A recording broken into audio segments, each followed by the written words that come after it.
Welcome to this explainer. Okay, today we're tackling a concept in mathematics that, well, it might look a little intimidating right out of the gate, but I promise you it's actually this incredibly elegant way of understanding how we organize data.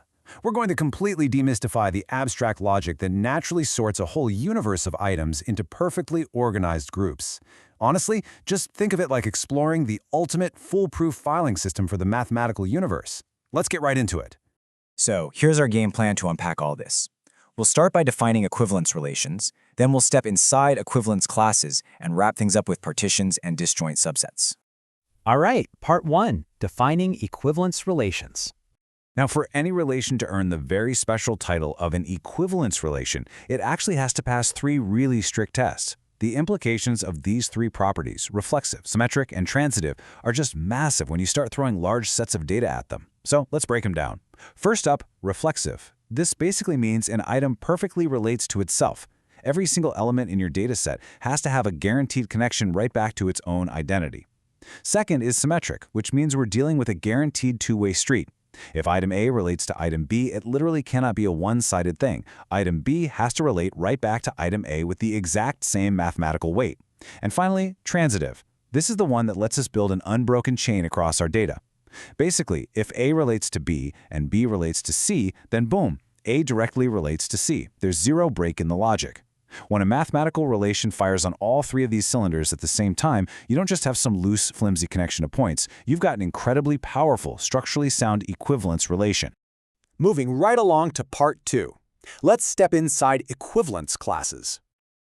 Okay, don't let the formal notation here scare you off. I know it looks a bit dense, but it's actually highly efficient. It's basically a strict set of instructions. Instead of just seeing a bunch of random math symbols, try to look at it as a logical filter. So we start with a specific element. Let's just call it A, and it's living inside a larger universe, which we'll call set A. This whole formula is essentially asking one single, very decisive question. Out of everything in this entire universe, which specific elements share a guaranteed equivalence relation with our target element A? It's this super active process of scanning and selecting based entirely on those 3 foundational rules we were just talking about. To really picture this, think of our starting element A as a giant magnet dropped right into a sprawling landscape of data points.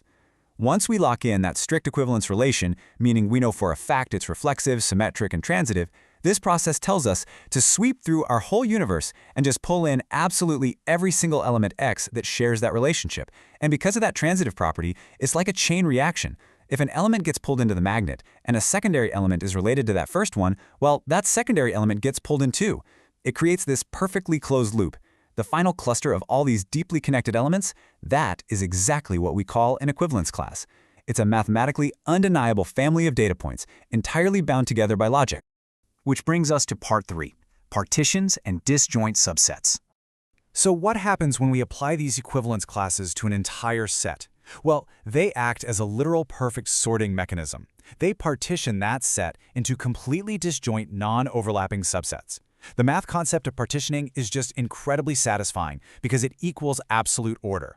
When we say a set is partitioned, it means that absolutely every single element gets a defined home. Nothing gets left out. There's no data just floating around in a void of uncertainty. And the fact that these subsets are disjoint, that's the real magic trick of the whole system.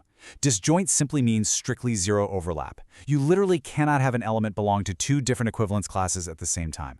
The symmetry and transitivity rules we established earlier make that mathematically impossible. You're either definitively in one bucket or you're definitively in another.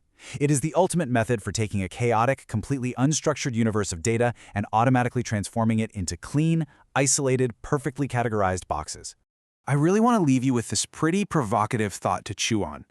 How amazing is it that from just 3 simple logical requirements, reflexive, symmetric, and transitive, we can build an automated, foolproof system that flawlessly partitions any universe of data into neat, non-overlapping categories without a single point of failure. Think about that kind of underlying mathematical certainty the next time you look at how the complex systems are organized all around you. Thank you so much for joining me for this explainer, and remember, keep looking for the structure hidden inside the noise.